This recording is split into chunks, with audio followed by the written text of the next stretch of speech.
Fiona's Lace by Patricia Polacco.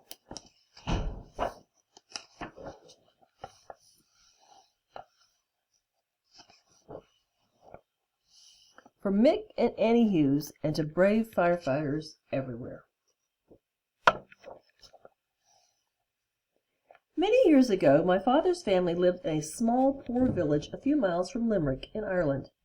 Everyone in the village depended on the textile mill that was soon to close. Most of the villagers were unsure of their future, but Glencarry was their home and all of that any of them had ever known. My father's great-grandmother, Fiona, told him later that she and her younger sister, Eilish, used to wait by the front gate almost every day to greet their father as he came home from the mill. Their mother, Annie, was known far and wide for her hearty soups and lovely bread. Supper in the Hughes household was a celebration of good food, but the best part of supper to Fiona and Eilish was to hear their father, Mick, tell grand stories. "Da, tell us how you got mother to marry you," Fiona whispered. "Oh, yes, Da, tell us," Eilish chirped. Their father's eyes blazed as he began. "Now you can believe this, or you can believe it not," he started, and the girls and their mother leaned in. "Back when your mother and I worked at the textile mill in Limerick, I used to walk by her lace parlor on my way to lunch." He paused, and Fiona smiled broadly at Eilish. They knew this story by heart. "That's when I saw the most beautiful little lass I ever laid my eyes on." "Such talk, Mick. You've been kissing the blarney," their mother blushed. "So I asked all the other girls in the parlor where she lived so I could come a-calling and spark her. But not one of them would tell me. One day I left the mill and I noticed a lovely little bunch of lace tied to a bush down the lane. I could see other little bits of lace tied to trees and bushes and front steps and lamp posts farther on. I recognized her lace, so I followed it down the paths and lanes until I stopped just in front of a darling little cottage. I looked further on and I saw no more of 'em, so I knew this was your mother's house." Fiona and Eilish teetered. "'Twasn't more than a fortnight that I started courting your mum. We were married right here in St. Timothy's, and it brought me right home to this very house. Carry her over that threshold just there," he said with a sweeping gesture. "Both you girls were born right here next to the hearth," their mother added. "To think a trail of lace brought you to our mum," Fiona said dreamily. Then, just as she did every evening, Fiona ran her day's handiwork to show her father. Her mother was teaching her to be a fine lace maker. "Mum showed me her secret running stitch today," Fiona said proudly as she held up a small pillow covered with lace in front of her father's face. "Ah, Fiona, your mother was one of the finest makers of lace in all of Limerick," father said wistfully as he smiled at her mother. "Sure the upstart has stopped all that, Mick," Annie said quietly. She tried to smile, but it was heartbreaking for them all that Annie's fingers were swollen from the pain. "Fiona will be grander than I ever hoped to be, and as soon as she's old enough, we'll take her to the parlor in Limerick, and she'll be their best," Annie crowed proudly as she inspected her daughter's lace. Times were already hard in all of Ireland, but harder still in Glencarry. The mill closed, as rumored. It broke many a man, and forced families to leave all they knew and seek work elsewhere. "Where will we go, Mick?" Annie said one day. Her heart was deeply troubled. One day their neighbor, Mrs. O'Flaherty, said to Annie on the back fence, "My Jocko and I have signed a contract that we'll go get passage to America," she said as she hung up her wash. "A contract to do what?" Annie asked. "To serve a wealthy family in America. We're going to be domestic servants for them." "You mean you'll be their maid?" Annie asked. "Of course, and Jocko will help on the grounds. The wealthy family will pay for our way there on a ship. All we have to do is to promise to work for them until the passage is paid off," Miss O'Flaherty answered. When Annie and Mick came that evening, they stayed up into the wee hours of the night talking about it. Within a week they, too, went to an agency and signed up to contract work with a family in Chicago, America. "Chicago! America!" Fiona yelped. Part of her was excited because she'd heard so much about America, but part of her was very sad, for she loved her little village, and for the next weeks it was hard for all of them, so they had to decide what to take with them and what to leave behind. The last night they were home, Fiona and Eilish put a bowl of milk out for the leprechauns and the wee people and the fairies as they'd done all their lives. "Fiona, In America, servants have servants of their own. The streets are paved with gold, and we'll live in a fancy house. If only we could take the wee people in America with us. Do you think we could? Eilish asked her sister. No, Eilish, I think the only place for the wee people can be happy is here, where the woodbine twineth near the forest, here in Glencarry, Fiona whispered. The next morning, Fiona's mother and father bade tearful farewells to lifelong friends. After old Mr. Fitzgerald helped them load up the last bundle of the wagon, the family climbed aboard. They left their homestead and village, and they all looked back as long as they could.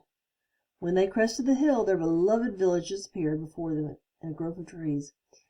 Eilish and Fiona cried for miles, and so did their mother. Their father had just stared off in the distance. They travelled most that night and part of the day. When they arrived in Belfast, they made their way directly to the shipyard to board a steamer that was bound for America. As the ship pulled away from the docks, they took one last longing look at their beloved Ireland. Crossing the Atlantic was long and hard. Almost everyone aboard was seasick and miserable. To pass the time, Fiona made lace, yards and yards of lace. Finally they neared the harbor of New York, and they could hardly wait to set foot on dry land. And when they did, they had barely had time to be processed and make their way directly to the main station to catch the train to Chicago. On the daily train there was no bunks and cots to sleep in. They had to take turns sleeping on the hard seats of a coach car.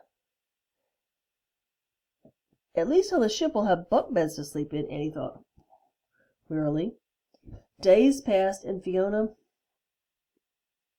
busied herself making more and more lace.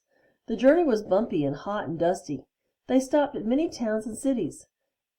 Every so many stops they brought bread and cheese. Finally, one day the conductor announced that they were approaching. "Chicago! We're here! We're here!" Eilish crowed happily. The train pulled through what seemed like miles and miles of stockyards and full of cattle. They could see a big city and tall buildings off in the distance. "I'm guessing the cattle are waiting to be slaughtered. The Americans eat well. I'm be bound. There must be a joint of beef on every table," their father sang out.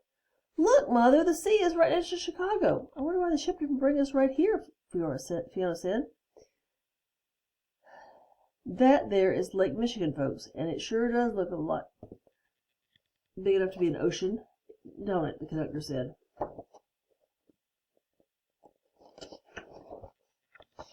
At the depot in Chicago there were drivers for hire for wagons and to take travelers home. Fiona's father had the address of the rooming house, and their employers had arranged. As they drove to the city, Fiona couldn't believe her eyes. Every building was grander than the last, and row upon row of them, elegant people were strolling with arms full of packages. "Look at these lovely frocks," Annie sighed. "Made with the finest Irish lace, I'll wager," father added. "Is this where we're going to be living?" Eilish chirped excitedly. "Our flat is on Deacon Street. Is it near there?" the father asked the driver. The driver smiled. "No, sir. We have quite a ways to go," he answered. The farther they drove, the clearer it became that they were coming to a part of Chicago that wasn't so grand. The streets were crowded with spruikers selling their wares from wagons, and the buildings and houses were shabby and run down. "This is it. 120 Deacon Street," the driver rang out, and he was hoping to help them unload and log their belongings at the rickety stairs. "Yoo-hoo, Annie!" was Miss O'Flaherty and the neighbor from Glencarry. "We work for the same family. They told us you were coming. I tidied up your flat to make for your beds," she called out. "This must be a mistake, Mother. If you and Father were for the beds." "Rich folks, why would they be putting us in a place like this?" Fiona whispered her mother. Annie and the girls cleaned and swept while Father went for supplies, and after a good scrubbing, and after they covered the shabby old furniture with throws and quilts they had brought, the two-room flat was almost livable. They'd never seen a place like it. The sink and the dry kitchen were in one room, and the other room was crowded with 3 beds. Annie and Miss O'Flaherty worked as kitchen maids for the same family. It took them 3 trolley rides to get there each day. I can't wait for the first pay packet. The girls will be needing new shoes when they start school," Annie whispered as she scrubbed the floor. "Pay packet?" Miss O'Flaherty scoffed. "Don't you know you won't be getting paid for serving them? They paid your way here, so every penny that you earn belongs to them until you repay them. Remember, they're charging us rent for the rat trap we live in, and they own it. And they'll be levying your uniform as well," Pert Haggerty, another maid, added. "But how'll we live, then?" Annie muttered. "You'll have to take second jobs in the work of the evening, darling. We all do, you know." So the other maids were quite right. Both Annie and Mick took second jobs, Mick at the slaughterhouse and Annie scrubbing laundry at the downtown hotel. But it wasn't long before Miss O'Flaherty told Annie about a posh dresser in the city. "They're looking to find fine Irish lace, and your Fiona makes the finest I've ever seen," Miss O'Flaherty crowed. Annie made an appointment and took Fiona to show her lace to the store buyers. Sure enough, they were heartily impressed. They made an offer on the spot to pay a pretty penny for Fiona's lace. "We'll buy as much as the girl can make." When Annie and Fiona got home, they told Eilish and Father the news. They decided right then and there to have a party. "Now we'll have to save money and buy our own house right here in America," Annie called as she danced around the room. "I'll just have the place. No, I know just the place, too. We'll be crossing that great sea they call Michigan Lake, and we'll be buying land," Father sang out. "We'll have a sweet farm and maybe sheep," Eilish cooed. "What is this place that we're going to be going, Da?" Fiona asked. "Michigan!" he crowed as he reached for his tin whistle. That evening all their neighbors gathered round and sang and danced, and some of them were holding pieces of Fiona's lace. "To Fiona!" they sang out, whirling around the room. "To the last in her lace has saved the Hughes family," said Mrs. O'Flaherty. "The Lord bless us all," Annie whispered. The celebration went on almost until it was time for Mass the next morning. As the months passed, it wasn't long before the Hughes family had put away money in the tea tin on the high shelf in the kitchen. It was the month of October, and All Hallows Eve would be coming. The night before, their father and mother had left their night jobs, and Father sat down to tell them a story.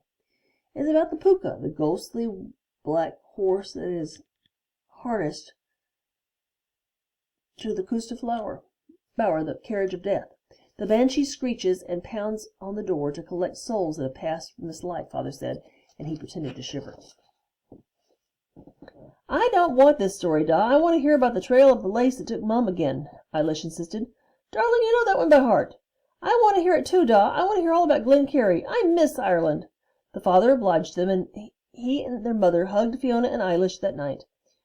"Remember, my precious lambs, keep the Sabbath, love the Lord with it's in your heart, besides, and it will remain there as long as you remember those you love," their mother whispered as they both slipped out the door. When Eilish slept, Fiona made lace for what seemed like hours. As she looked up to rest her eyes, she noticed a light glowing in the window. It was late. What time could it be? Where could the light be? She heard shouting and people running about. There was a pounding on the door. "It's the banshee coming for us!" Eilish screamed, waking up from a deep sleep. Then they heard a voice. "Fire! There's fire! Run for your lives!" With that, Fiona dressed Eilish, pulled on her shawls, and grabbed the tea tin and her bolt of lace, and ran for the door, pulling her crying sister. They all but tumbled down the rickety stairs to make for the alley. There were people everywhere, running and screaming. Fiona looked back at the alley. She could see nothing but flames lapping at the sky. It was dark and smoky. Just then a clanging bell, neighing horse, and thundering hooves rushed by them. "It's the Pooka and the Costa Bower!" Eilish screamed. "No, Eilish, that's the fire wagon. They're coming down to put down the fire," Fiona said as she pulled her sister along. "Where's Mom and Da? Where are they? If our house burns down, how will they find us?" Eilish sobbed. Fiona didn't answer. They ran and ran until they tasted blood in the backs of their throats. "Where are we going, Fiona? Where?" Eilish panted. "We're doubling back to the house. The fire has already been there and it won't be back," Fiona answered urgently. "How will Mom and Dad ever find us?" Eilish sobbed again. Fiona took out her bolt of lace, and her scissors were still around her neck. She pulled off some lace and started cutting it. "Fiona, no! Your beautiful lace! Your lovely lace!" Eilish screamed, and she became hysterical. "Eilish, this is the only way. We'll leave a trail of my lace. That's how Mom and Dad will find us," Fiona said softly, trying to comfort her sister. And just as Fiona tied the last piece of lace to the doorway in the basement, she and Eilish crawled in. They huddled there together for hours through the darkness of the night, and from time to time Fiona thought she heard voices, but then they'd get faint and disappear. In the morning's light, Eilish started to cry again. Mom and Dad should have found us by now. They should have, she insisted through her sobs. The trail of lace will bring them right to us. I know it, Eilish. I know it, Fiona tried to comfort her. But what if they perish in this awful fire? There's nothing left of Chicago, nothing, Eilish sobbed even harder. It was exactly at that moment they heard a familiar voice. My lambs, my wee little lambs. It was their mother. She and their father were both clutching pieces of sooty lace.